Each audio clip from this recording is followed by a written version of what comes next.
Bonjour, bienvenue pour cette nouvelle édition à la une de l'actualité. La situation en Afghanistan évoquée hier soir à la télévision par Emmanuel Macron. Des avions militaires doivent rapatrier les ressortissants français et européens encore sur place.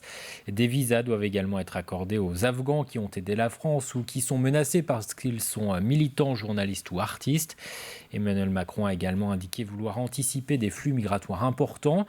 Le député vendéen Patrick Loiseau est membre du groupe d'amitié France-Afghanistan à l'Assemblée nationale. Il appelle à une réponse coordonnée à l'échelle européenne. Écoutez. On n'est pas du tout dans le même cadre que ce qu'on a pu voir soit en Syrie, soit en Libye vers 2015. On n'est pas du tout dans ce cadre-là. C'est un autre phénomène qui se passe en Afghanistan.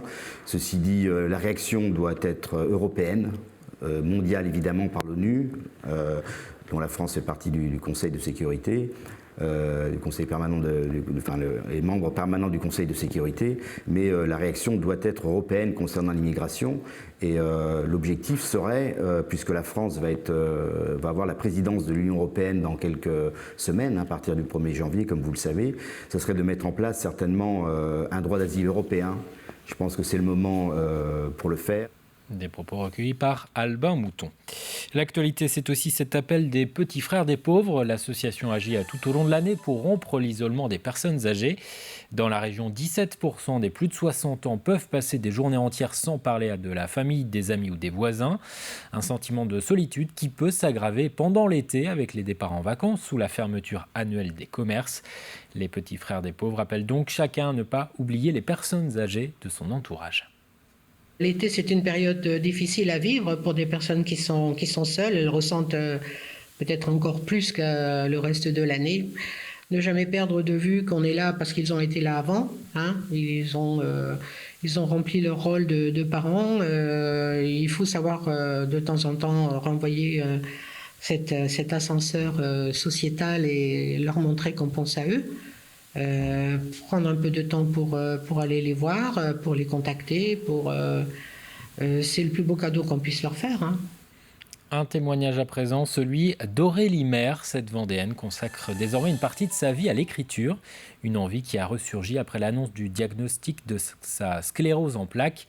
Face à la maladie et aux épreuves, elle a ressenti le besoin de se plonger dans le récit d'une saga familiale écossaise qui a séduit un éditeur. Rencontre signée Marie-Aimée Caupleutre.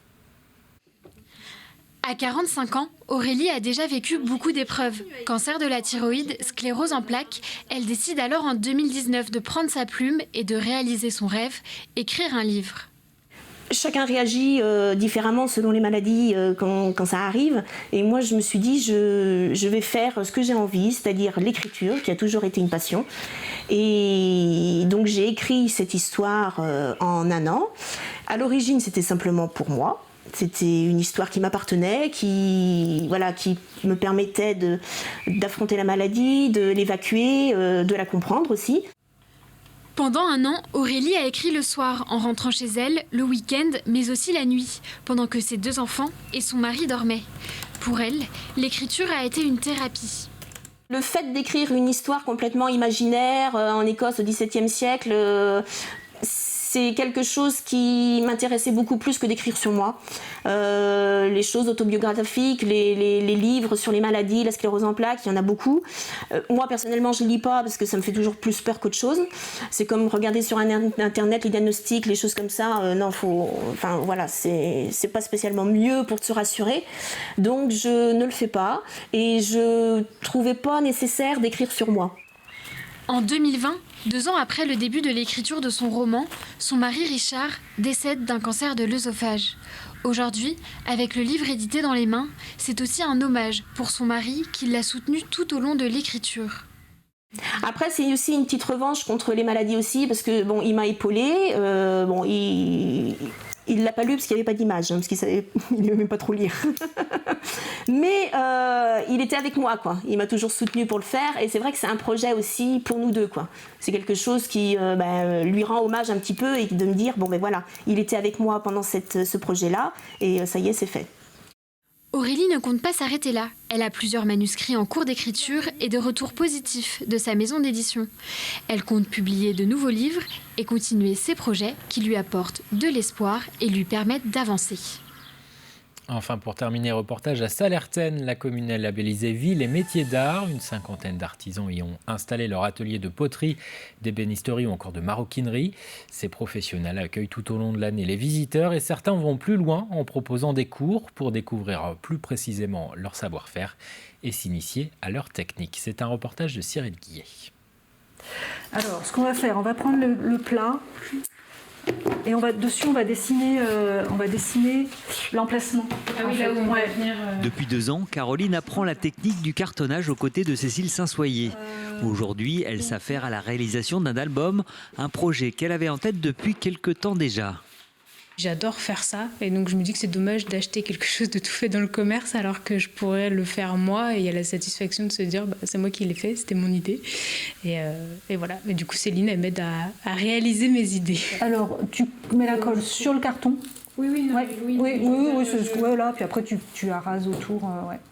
Je viens la voir, je lui dis voilà j'ai une idée, je voudrais faire ça et alors très souvent elle s'adapte. Elle me dit voilà j'ai déjà fait ça, on peut l'adapter, on peut faire autrement ou alors elle a jamais fait mais c'est pas grave, elle trouve une solution et on fait ensemble. Alors pour la première partie c'est très simple. Installée comme artisan relieur depuis 2019 à Sallertaine, Cécile Saint-Soyer accueille des stagiaires toute l'année, des rencontres authentiques basées sur l'échange. Pour moi, tout ce que je fais, ça me paraît très naturel.